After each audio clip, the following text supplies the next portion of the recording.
The dry season had settled over the southern stretch of the Arizona territory like a punishment from the heavens.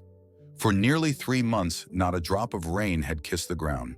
The earth had cracked open in desperate lines, and the wind carried red dust sharp enough to scrape skin.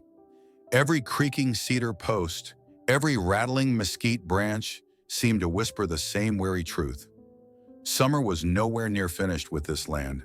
High on a stretch of rugged plain, Mercer Ranch stood alone. Its weather-beaten barn crouched against the sun, its fences long and lonely, its silence disrupted only by the low groan of wind dragging across the dirt. Out here, where the land rolled unbroken toward the distant Blue Mesa, folks didn't come unless they had a reason, and Colt Mercer had spent years making sure no one had one. Colt was a man carved from the frontier itself, stoic, broad-shouldered, deep-eyed, the kind of man who said little and meant all of it. People often wondered why a man who came from a wealthy Texas dynasty, a man with a last name that opened doors in cattle towns from El Paso to Santa Fe, would choose to live alone on a stretch of half-tamed land. Colt never answered. The only thing he'd brought from that old life was silence, and he guarded it fiercely. That morning, the wind was restless, stirring up clouds of dust that rolled across the eastern pasture. Colt rode the fence line like he did every dawn, reins loose in one hand, the other resting near the worn grip of his Colt Dragoon. During dry seasons, cattle were skittish, fences snapped under heat, and predators came closer than they should. Trouble never announced itself in this land. It crept. As he rode along a narrow ridge, something unusual caught his eye. A dark stain on the sun-bleached dirt. He pulled his horse to a stop, crouched down, and rubbed the hardened patch between his fingers. Blood, fresh enough that the desert sun hadn't baked it black yet. A few feet away, he spotted footprints. Small, light, hurried, a single set. Whoever left them wasn't wearing boots. The impressions were too shallow, too delicate, and one set dragged slightly, as though the person had stumbled. Colt's jaw tightened. Injured travelers didn't survive long out here, not without water or shelter. Against his better judgment, he followed the trail as it wound toward a narrow gap between two sheer red rock walls. The deeper he went, the cooler the air became, and the wind softened into a low hum. Then he heard it, a faint, uneven breath echoing off stone. Colt moved forward carefully, one hand brushing the rock, until he stepped to the edge of a steep drop. Below him, on a bed of dust and scattered pebbles, lay a young woman, slender, battered, and dressed in torn buckskin. Her dark braids were tangled, streaked with dirt and dried blood. One side of her face was bruised, her hands trembled weakly against the ground. An Apache. Her chest rose and fell in short, pained gasps. She looked like she had fought her way across half the territory just to collapse here. Colt cursed softly under his breath. Bringing her back to Mercer Ranch would be asking for trouble. Folks in Dry Creek didn't take kindly to Apache. Fear, ignorance, and anger had mixed into hatred long before Colt arrived. Taking her in meant stepping into the very storm he'd spent years avoiding. But leaving her here? That wasn't an option. Not for a man who still carried some scrap of decency beneath the dust and scars. He slid down the slope, boots scraping on the rock, and knelt beside her. Her eyelids fluttered open for a moment, revealing dark, wary eyes filled with fear and exhaustion. She tried to push herself up, only to collapse again. "Easy," Colt murmured, voice low and steady. "You're hurt." She whispered something in Apache, too faint for him to understand. He didn't need translation to know she was terrified. Very gently, he lifted her into his arms. She was lighter than he expected, barely more than a bundle of bones and willpower. The moment her head rested against his shoulder, she let out a shuddering breath, as though she'd been holding herself together for miles and finally allowed her body to stop fighting. Colt looked toward the long path back to Mercer Ranch, dust spiraling in the distance like a warning. Taking her home would put him squarely in the sights of the men who hunted her, but he tightened his grip anyway. "Reckon we'll figure this out," he muttered, turning toward his horse. In the heart of a desert that showed mercy to no one, Colt Mercer made the most dangerous choice a rancher could make. He chose to save her. The first thing Maren Hale felt was the rough weave of a wool blanket against her cheek and the faint scent of cedar smoke drifting through the air. When she blinked her eyes open, She found herself lying inside a small, timber-built cabin, walls chinked with dried mud, rafters stained with years of desert sun. Light filtered through a single window, casting warm bars across the floorboards. For a moment, she didn't know where she was. Then the memory struck like a blow. The chase through the canyon, the thirst, the blood, the fading sky. Her breath caught sharply. She jerked upright, and the blanket slid off her shoulders. A white man's house. Her pulse thundered in her ears. Across the room, Colt Mercer sat on a low stool, repairing a saddle strap with slow, deliberate movements. His broad frame seemed carved out of shadow and morning light, his face unreadable beneath the brim of his hat. When he heard her gasp, he lifted his eyes, steadfast, solemn, and surprisingly gentle. "You're all right," he said quietly. "You're safe." She didn't understand every word, but she understood enough. Safe. The word sounded strange in a place she didn't recognize. Maren tensed, pulling the blanket tighter around herself. Colt didn't move toward her. He simply set the saddle aside and raised both hands slightly, showing he meant no harm. It was the first small gesture in a day that would become an unspoken language between them. When he brought her water, she accepted it hesitantly. When he offered bread, she took only a bite. They spoke different tongues, shaped by different lands, but each learned to speak through expression. Tilted heads, slow nods, the careful offering of something small. That mutual quiet grew into an uneasy truce. Outside, the desert wind pushed against the walls, humming softly.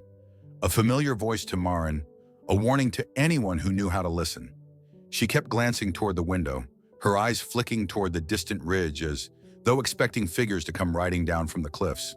Colt noticed. He was a man who missed little. Years of living alone, of tending cattle across miles of unfenced land, had made him sharp-eyed and deliberate. He saw the tension in her movements, the way her shoulders tightened at every sound, the way her gaze darted to the door even when she tried to hide it. "You're running from someone," he said, more statement than question. She didn't answer, but her trembling fingers betrayed the truth. Later, when Colt stepped outside to check the water trough, he found more than he expected. In the dirt near the porch was a half-smudged boot print, broad, angled outward, heavy at the heel. Not his. Someone had approached the ranch recently, and close. His gaze shifted to another faint track, smaller, lighter, the very shape he'd followed into the canyon the day before. And scattered around it were deeper indentations in the dust, as if a group of riders had circled the area, searching. The pattern was clear. Maren hadn't been injured by accident. She had been hunted. Colt felt something cold settle in his stomach. Trouble had followed him before. Rumors, threats, businessmen with too much power and not enough conscience. But this felt different. This felt familiar in a way he wished it didn't. When he stepped back into the cabin, Maren was sitting upright now, eyes alert, posture wary. She watched him the way a deer watches a rifle barrel. Colt removed his hat, running a hand through his dust-darkened hair. "Someone's after you," he said softly. Maren swallowed hard, lips pressed into a thin line. She did not speak, but she didn't need to. Fear tightened the space between them, like stretched wire. He sat across from her, not too close. The fire crackled softly, filling the silence. Maren's gaze lingered on the flames, on the way they danced like restless spirits. She whispered something in Apache, prayer or memory, and the sound was so soft that Colt almost missed it. He looked at her carefully. "You'll be safe here for now," he promised. This time she didn't look away. For the first time since finding her, he saw past her fear, saw strength forged in hardship, determination born from loss. She wasn't just surviving, she was refusing to die. And as she studied him in return, she saw something she hadn't expected. A man who carried his own ghosts. That night, as the desert wind grew colder, Maren finally whispered a single word in hesitant English. "Why, help me!" Colt stared into the fire before answering. "Because I know what it's like," he murmured, voice low, roughened by memory. "To run from the people who should have been family." The shadows flickered across his face, revealing just enough truth to make her wonder, and just enough pain to make her believe him. The desert had brought them together by chance, but the darkness following each of them was far from finished. The desert had a way of carrying whispers farther than a man might expect. A word spoken in the right saloon could ride the wind for miles, weaving itself into ranch houses, wagon camps, and lonely stretches of prairie. It didn't take long for the rumor to reach the only town within half a day's ride of Mercer Ranch. Dry Creek, a rough-edged place built from sunburned lumber and stubborn pride. Inside the dusty lantern saloon, men nursed watered whiskey and complaints about drought, taxes, and Apache raids. Real or imagined. But on this particular evening, a sharper tension hung in the air. "Mercer's got himself an Apache woman out there," one ranch hand muttered loudly, slamming his cup onto the counter. Another snorted. "Figures. Always said Colt Mercer wasn't right in the head. Lives too far out in the heat. Probably cooked his common sense clean through." At a corner table sat Clyde Barker, a man whose reputation stretched darker than midnight on a moonless trail. His eyes, cold, pale, calculating, lifted from the card game he wasn't really playing. Clyde had never needed much of a reason to cause trouble, and this rumor felt like an invitation. "An Apache girl, huh?" he drawled. "On Mercer land?" A slow grin spread across his face, mean as a thorned wire. Within minutes, his group of men, rough, sun-hardened riders known for their cruelty more than skill, mounted their horses and headed toward Mercer Ranch. Dust clouds rising behind them, like a warning the sky didn't bother to give. Arrival at Mercer Ranch. Colt was chopping firewood when he heard the hoofbeats. Too many horses for anything good. He set the axe aside, dusted his palms on his jeans, and stepped onto the porch. The sun dipped low, bathing everything in a copper glow. In that light, the riders approaching looked like silhouettes of trouble. Clyde Barker reined in at the gate, smirking beneath his sweat-stained hat. "Well now," Clyde called, voice carrying with the swagger of a man used to being feared. "Heard you got company, Mercer." Colt didn't answer. He merely rested one hand lightly on the butt of his holstered revolver. Not a threat, just a reminder. Clyde's men shifted restlessly. "We ain't here to start a war," Clyde lied. "Just need to check something out. Word is you're harboring an Apache." Colt's jaw tensed. "What I do on my land ain't your concern." Clyde chuckled. "Oh, but it is. Folks in Dry Creek don't want trouble. Apache around here means trouble. And if you're protecting one, well, that makes you part of the problem." Colt stepped forward, boots thudding against the porch boards. His eyes were hard, unyielding, carved from the same grit as the land beneath them. Then he spoke, voice low but sharp as a drawn blade. "Anyone who sets foot past my gate will have to step over my dead body first." Silence. Clyde's smirk faltered.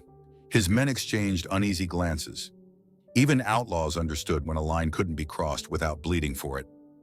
Colt Mercer wasn't the kind of man you tested unless you had a death wish. Clyde spat into the dirt. "You're making a mistake, Mercer." Colt didn't blink. "Wouldn't be the first, won't be the last." After a long, taut moment, Clyde jerked his reins sharply and turned his horse.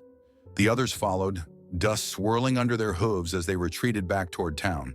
But the threat lingered in the air long after the sound of hoofbeats faded. Inside the cabin, Maren Hale had watched everything through a narrow gap in the curtain. Her heart hammered against her ribs, each breath tight, uncertain.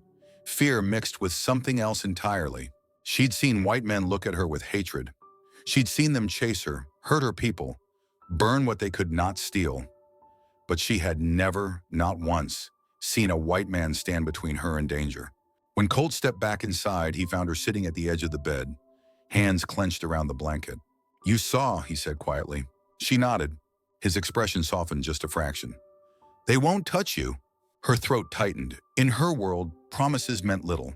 But coming from him, it felt different, real.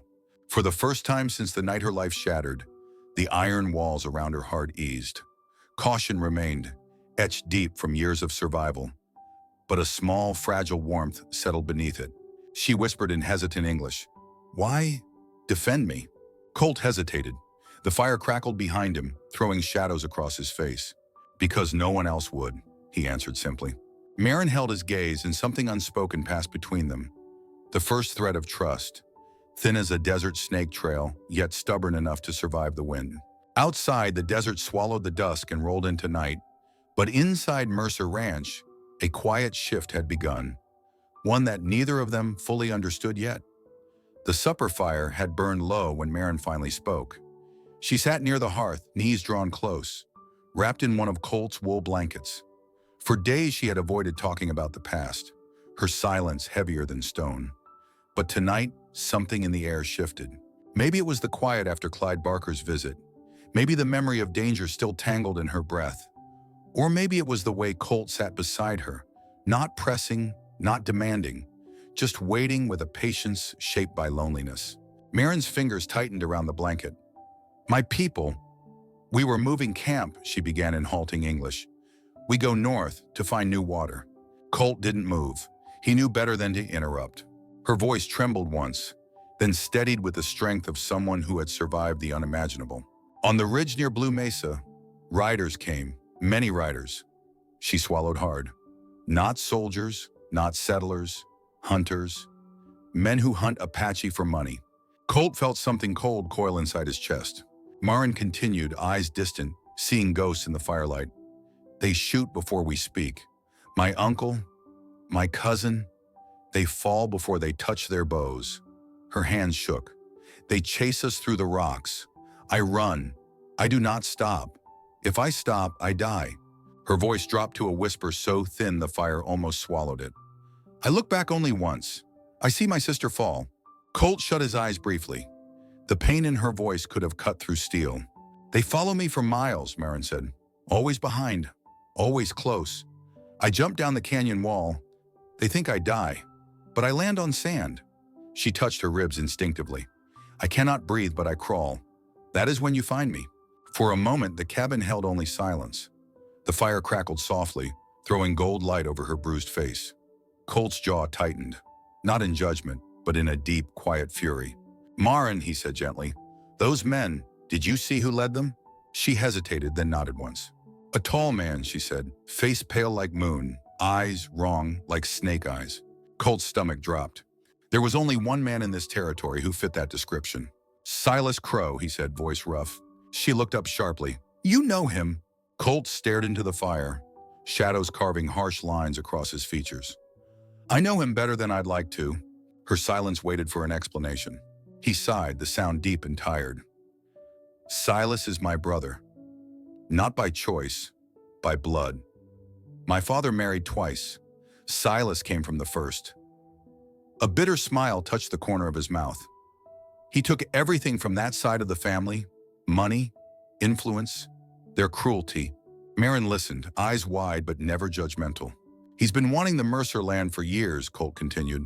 "Wanted my father's empire in Texas too. When I left that world behind, it didn't sit right with him. Silas doesn't like loose ends or competition." Maren's breath caught. "So he hunts Apache and hunts you." "Silas doesn't care who gets hurt," Colt said. "If killing your people gets him more land, he'll do it. If killing me clears his path, he'll do that too." The fire popped sharply between them, a punctuation mark on truth neither one wanted to face. After a long moment, Colt stood and held out a hand.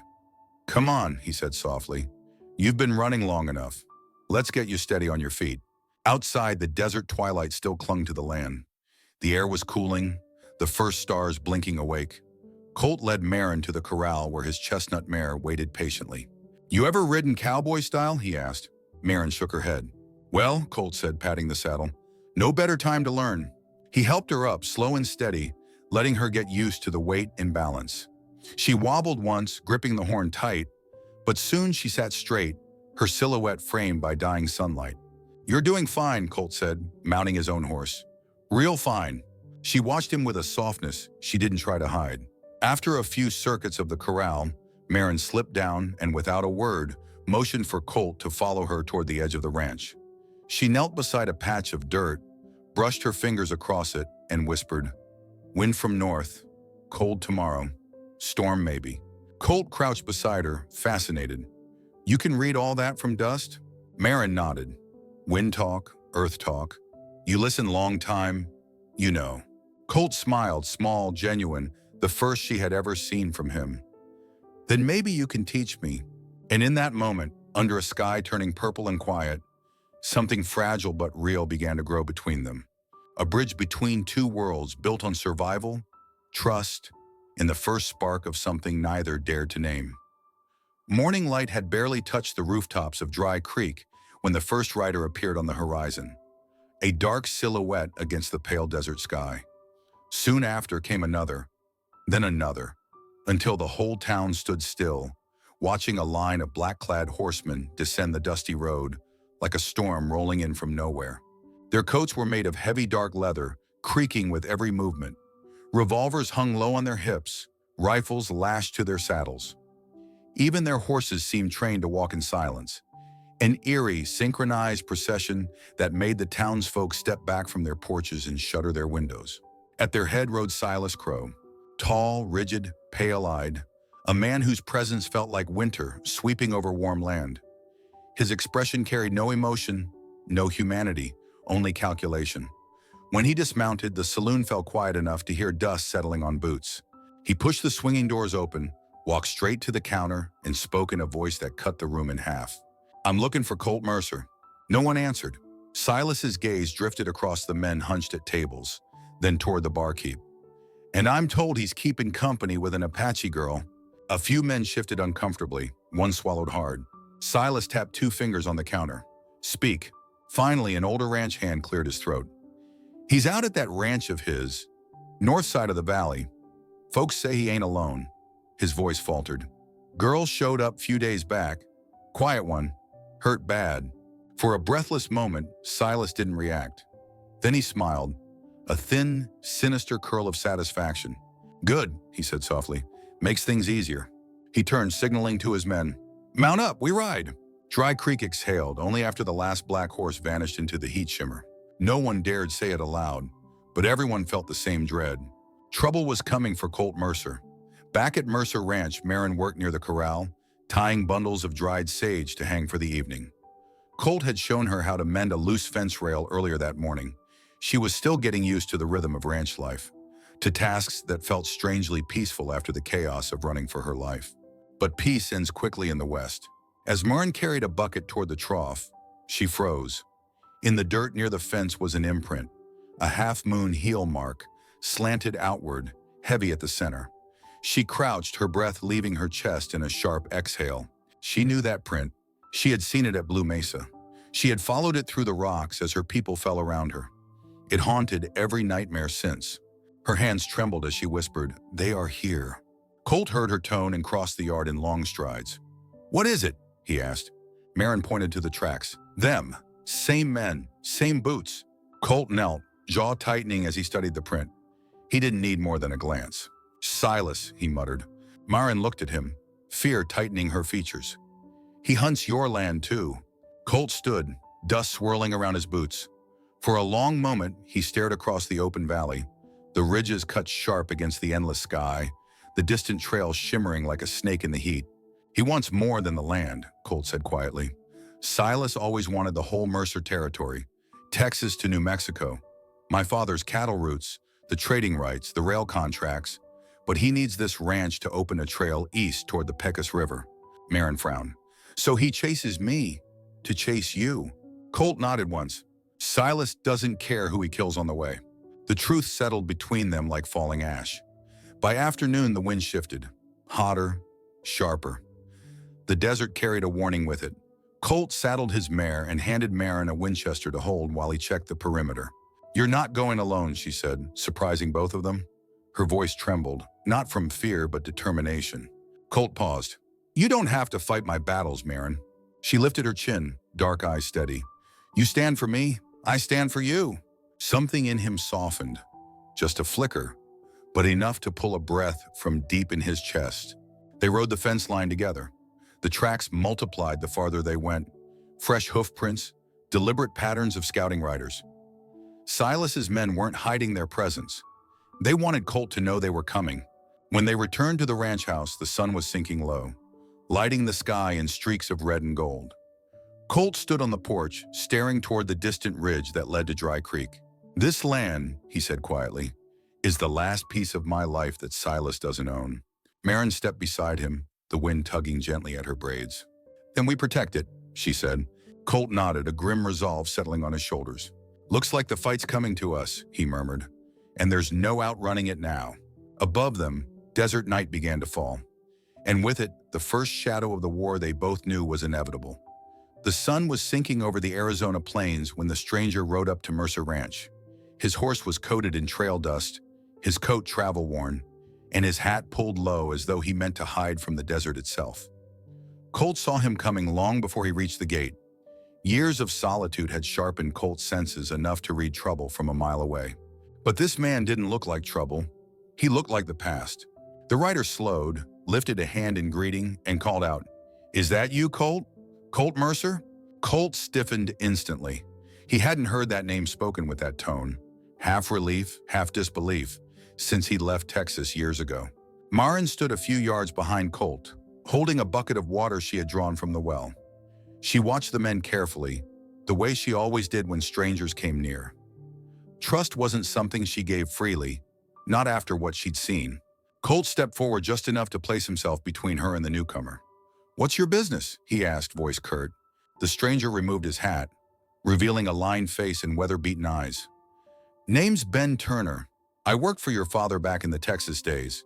Was passing through Dry Creek when I heard talk of a Mercer out here. Thought it couldn't be anyone but you." Colt's jaw tensed. He didn't ask Ben to come in, didn't offer water, didn't move an inch. Ben continued, "Your daddy's been looking for you since you disappeared. Folks thought maybe Silas had—" "That's enough," Colt snapped, a rare anger flaring in him like gunpowder catching fire. Maren's eyes widened. She had never seen him lose control. Not like this. Colt always carried his burdens quietly, like a man made of silence. But now the silence cracked. Ben frowned, confused. "Boy, you're a Mercer. Ain't no running from blood." Colt stepped forward, fists clenched. "I ain't a Mercer to anyone but myself. Not anymore." The tension thickened, hot and suffocating. Finally, Ben sighed and shook his head. "Well, folks in Texas still call you the Mercer kid, the one who turned his back on his inheritance." He glanced around the ranch. "Didn't expect to find you here, living like this, especially with an Apache girl." Maren stiffened, her grip on the bucket tightening until her knuckles whitened. She didn't understand every word, but she understood enough. The stranger's gaze slid to her. "Your father wouldn't like it, Colt, nor would Silas." Something in Colt snapped. "Get off my land," he growled. Ben nodded slowly, mounted his horse, and rode away. The dust he kicked up lingered long after he was gone, like the echo of a past Colt had tried so hard to bury. Inside the cabin, Colt paced like a caged wolf. Shame, anger, regret. They twisted together until he felt hollow. He felt Maren's eyes on him before she spoke. "Mercer?" she asked quietly. "You are that name?" Colt froze. He opened his mouth, searching for words that didn't exist. "I didn't tell you because you think Apache too simple to know truth?" Her voice trembled, hurt, not anger. "No," Colt said sharply, "because that name brings trouble, and I didn't want it touching you." But Maren shook her head. "All my life," she whispered, "white men come with big word, promises, smiles. They say they help." Her eyes glimmered with heartbreak. "Then they take, they lie, they kill." Colt's chest tightened. "Maren, I ain't like them." She stepped back, her breath uneven, like she was holding something fragile inside. "You hide who you are," she said softly, "like they hide." The words hit Colt harder than any fist. He reached for her, but she turned away. Not running, just withdrawing, folding into herself like a wounded animal who no longer knew where safety ended and danger began. The next days passed in a silence more painful than any argument. Colt worked from dawn to dusk, mending fences, checking cattle, riding out farther than necessary, anything to stay busy. Every time he looked toward the cabin, he expected Maren to come out with a smile or a question or a story from the old Apache ways. But she didn't. She moved quietly, kept to herself, slept on the far side of the room, and avoided his gaze. The space between them grew wider than the desert itself. At night, Colt lay awake listening to the wind rattle the windows, wondering how a man could be so close to someone and still feel so far away. And Maren, wrapped in her blanket near the fire, kept her back turned, though her eyes stayed open long into the dark. They were under the same roof, breathing the same air, but both felt completely alone.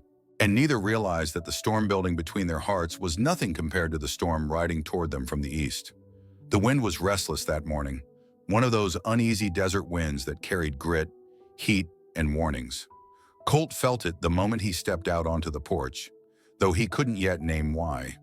He only knew something in the air had shifted, something tightening, something coming.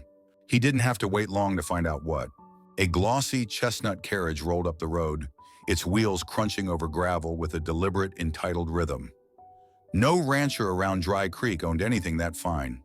Colt's stomach sank when the door swung open and a familiar figure stepped out. Lila Warren. Dressed in deep burgundy silk, her hair pinned high, she looked like she belonged in a parlor in Dallas rather than on dusty Arizona soil. Her eyes, sharp, possessive, unnervingly bright, locked on Colt with the hunger of someone who had crossed states chasing an illusion. "Colt Mercer," she breathed, stepping toward him with almost desperate relief. "I finally found you." Colt's shoulders stiffened. "You shouldn't be here, Lila." But Lila barely heard him. She cupped his cheek like they were lovers reunited, and Colt had to gently pull her hand away. The rejection set a spark behind her eyes, something brittle and dangerous. Then she saw Maren stepping out of the barn, carrying a folded blanket. Everything inside Lila snapped. Her painted smile froze. Her gaze slid from Colt to Maren, then back again. "You," she whispered, voice sharpening like a blade. "You brought one of them into your home?" Colt moved slightly in front of Maren, instinctively shielding her. "Lila, don't start." But Lila was already starting. Anger poured off her in frantic waves. Hurt, jealousy, possessive longing, all twisted into something unstable. "She's the reason you left Texas, isn't she?" Lila gasped. "You disappeared without a word. Everyone said you gone mad. But it was her. Her."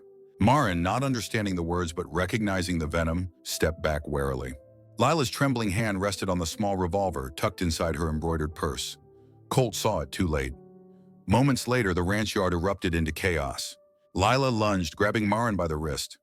Before Colt could reach them, she dragged Maren toward the waiting carriage with shocking strength fueled by obsession. "Let her go," Colt roared. But Lila shoved Maren inside the carriage, scrambled in after her, and snapped the reins. The horses bolted down the trail, dust swirling behind them like ghost tails. Colt didn't think. He ran to buckshot, vaulted onto the saddle, and gave chase.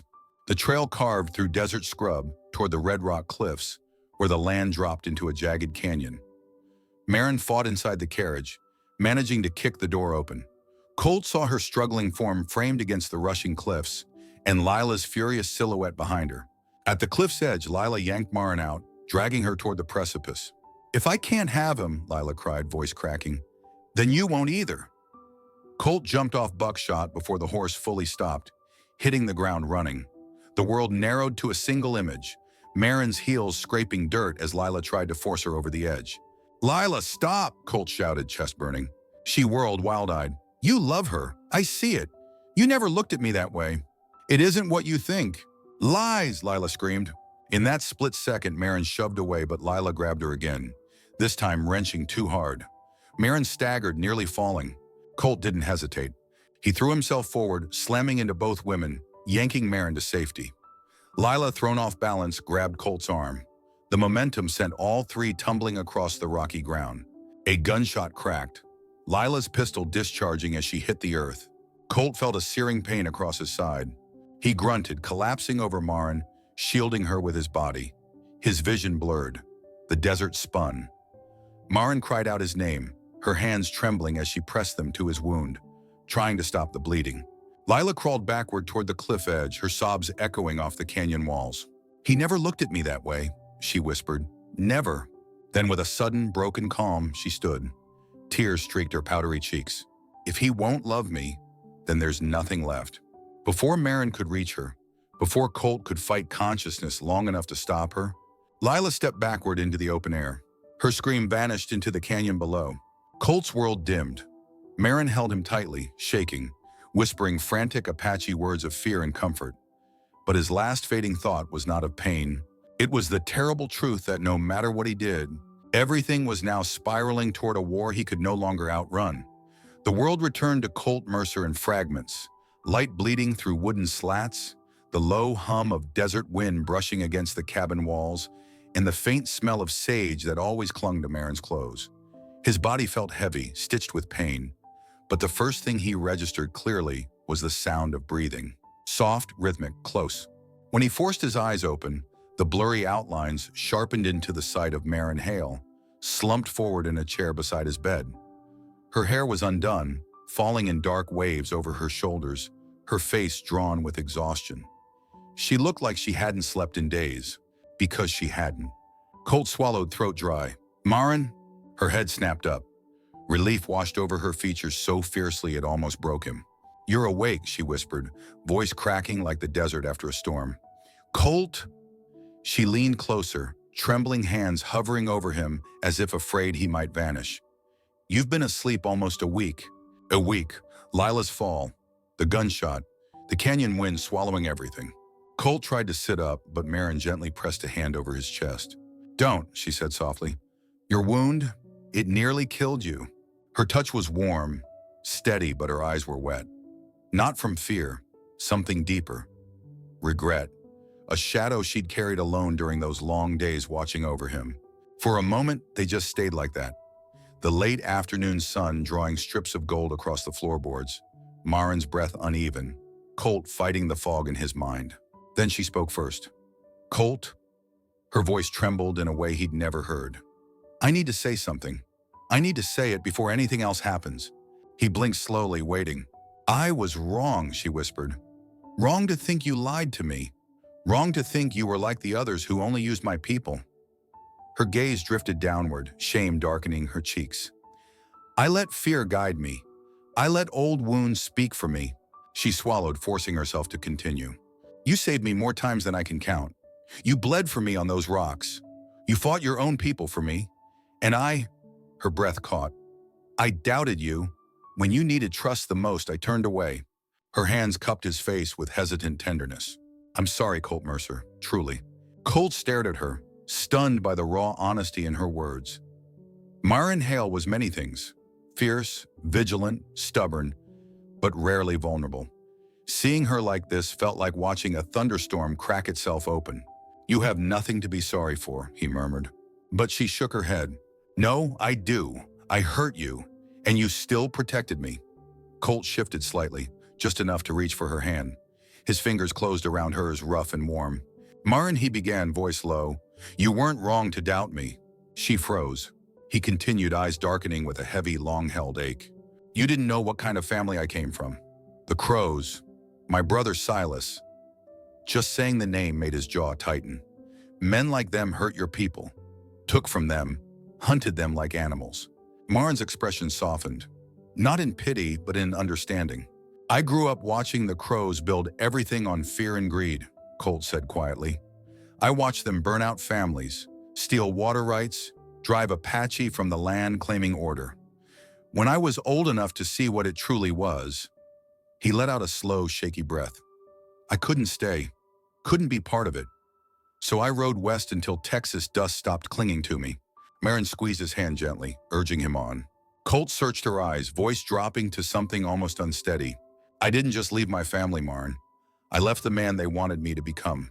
Silence held the room for a long moment, thick, intimate, healing. Finally, Colt whispered the words he'd buried deep for months. If I have to choose one place to belong, his thumb brushed her thumb, gentle as a promise. I choose beside you. Maren inhaled sharply, a sound both surprised and grateful. Her eyes shimmered, reflecting the soft glow of the lantern. Slowly, deliberately, she leaned her forehead against his. Not a kiss. Not yet. But a vow in the language of two people who had lived long enough with betrayal. Outside, the sun dipped below the desert horizon. Inside, Colt's breath mingled with hers, warm and steady. And for the first time since the Red Rock Cliffs, he felt like he was alive again. Alive for her. Night on the Arizona frontier had its own kind of silence. Wide, heavy, thick as wool. A silence that made even coyotes hold their breath. Colt had learned long ago that when the desert went quiet like that, something dark was moving in it. On that night, the quiet broke under the distant thunder of hooves. Not the rhythm of a ranch herd, not the scattered beats of travelers. This was a formation, organized, armed, discipline. A sound Colt recognized far too well. Colt stepped out onto the porch, his side still aching from the bullet wound, but his hands steady as he lifted the lantern. The glow stretched across the dry yard, catching dust that drifted like ghosts. Maren came up beside him, her shadow long against the cabin wall. You hear it too, she whispered. Colt nodded, jaw tightening. Silas Crow is coming. Within minutes, the ridge beyond Mercer Ranch lit with torchlight. A line of riders emerged, black dusters whipping behind them, rifles glinting. Winchester repeaters strapped to every saddle. Silas's elite men, seasoned, merciless. At their front rode Silas Crow himself, straight-backed and arrogant, as though he already owned the land he rode across. He halted his horse at the boundary fence and shouted, "Colt, blood runs tonight, yours or mine?" Colt stepped forward, lantern in one hand, rifle in the other. "You won't touch this ranch," Colt growled, "or the people under its roof." Silas laughed, sharp and cruel. "The Apache girl? You should have let her die. She isn't worth the dirt on your boots." Maren stiffened, hand gripping her knife. The insult ignited something ancient inside her, a flame shaped by pain, loss, survival. But before Colt could answer, movement stirred behind them. From the south side of the ranch, where the desert opened into shadowed mesas, figures stepped into the lantern light. Apache warriors, the surviving remnants of Maren's shattered band. Silent, fierce, proud. Their leader lifted a hand in acknowledgement. "Maren Hale stands here," he said. "So do we." Colt felt something shift in his chest, gratitude mixed with awe. He glanced at Maren. Her eyes were bright with emotion, her chin lifted with new strength. Colt murmured, "You're not alone anymore." She answered softly, "Neither are you." The Apache took position beside Colt's ranch hands, forming a single defensive line. Cowboys and native warriors shoulder to shoulder, united not by blood, but by the need to protect this land and each other. Silas spurred his horse hard enough to flare its nostrils. "You think you can stop me with a handful of savages and hired hands?" Colt's voice was cold steel. "We're not stopping you. We're ending this." Gunfire shattered the night. Muzzle flashes lit the desert like lightning. Riders charged the fence line, their Winchesters spitting fire. Colt returned the first shot, dropping a man clean out of his saddle. Apache warriors fanned out, moving swift and silent. Their arrows cut through the smoke, precise, deadly. Ranch hands fought from cover behind overturned wagons and stacked feed crates. The crunch of hooves, the crack of gunfire, the smell of burning dust. Everything collided into a brutal symphony. Maren fought beside Colt, her movements fierce and fluid. She used the rifle Colt had taught her to shoot, each shot driven by the memory of her fallen people. "Stay behind me," Colt called, but Maren shook her head sharply. "No, I fight beside you!" Silas's men fell one by one, but they pressed forward relentless, until Silas himself rode through the chaos like a demon refusing to be denied. Silas dismounted with a roar, charging at Colt with a revolver drawn. "You took everything from me," he bellowed. Colt met him in the open yard, rifle discarded, fist clenched. "You ordered the attack on her people," Colt shouted back. "You murdered families. You sent your men to kill Maren. Don't pretend this is about me." Silas lunged, swinging the revolver like a club. Colt dodged, pain burning through his injured side, but he stayed upright. The two men crashed into each other, desert sand kicking up beneath their boots. Silas spat. "The Apache are parasites, and you," he shoved Colt back. "You're a traitor to your own blood." Colt struck him across the jaw with a crack that echoed. "My blood," he snarled, "doesn't decide who I am." For a moment, the battle noise faded behind them. Only the harsh breathing of two brothers remained, the final fracture between them stretching like a canyon. Silas raised his gun. Maren's voice split the night. "Colt!" But an Apache warrior's arrow flew faster, piercing Silas's forearm and knocking the gun from his hand. Silas dropped to his knees, screaming as ranch hands closed in. It was over. Silas Crow was bound, dragged to his feet, and handed over to U.S. cavalry scouts who had been summoned earlier. He would face trial at Fort McHenry, his empire collapsing around him like rotted timber. Colt watched without triumph, only tired resolve. As Silas was hauled away, Colt whispered, almost to himself, "I cut ties today, not just with him, but with every shadow that followed me here." Maren stepped to his side, slipping her hand into his. "You belong to no man's brand," she said gently. "Not the Crows, not the world that raised you." Colt breathed out, the weight finally lifting. "I belong here," he murmured, glancing at her with a softened gaze. "With you." The smoke had cleared days ago, yet Mercer Ranch still smelled faintly of burnt cedar and scorched earth. Charred beams lay collapsed in the horse barn, blackened like ribs of some fallen beast. Fences lay splintered. Tools were scattered across the yard where Silas's men had stormed through. The land itself bore scars, deep gouges from hooves, bullet shells glinting under the sun, patches of earth torn up by the fight. But in the middle of it all, Colt Mercer was rebuilding. He lifted a heavy plank, shoulders straining, sweat streaking the dust on his tan skin.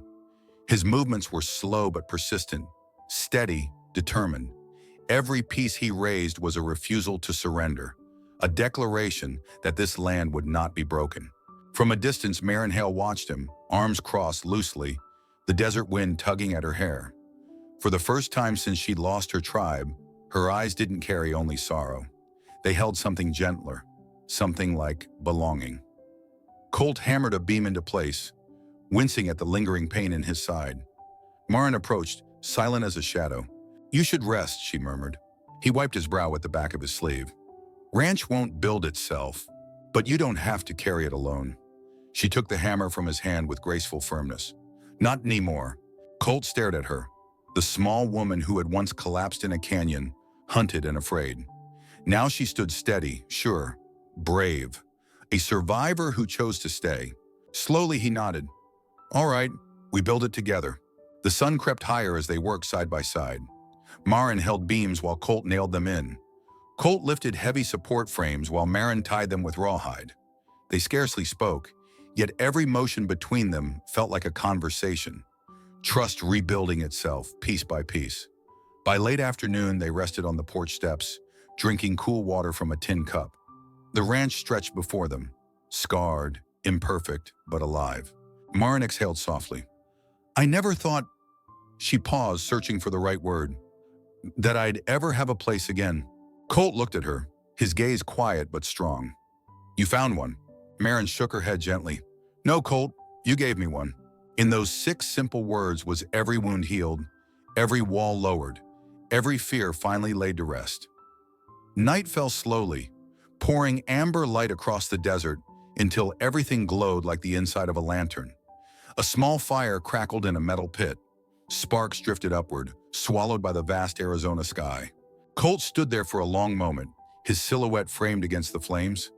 Then he turned to Maren, something restless and earnest stirring inside him. "Maren," he began quietly, "I've spent most of my life searching for a place where the world made sense. Turns out it wasn't a place at all." She stepped closer, her heartbeat steady, her dark eyes reflecting the fire. "What was it then?" she asked. Colt swallowed, the words rough but true. "You!" The fire popped softly between them.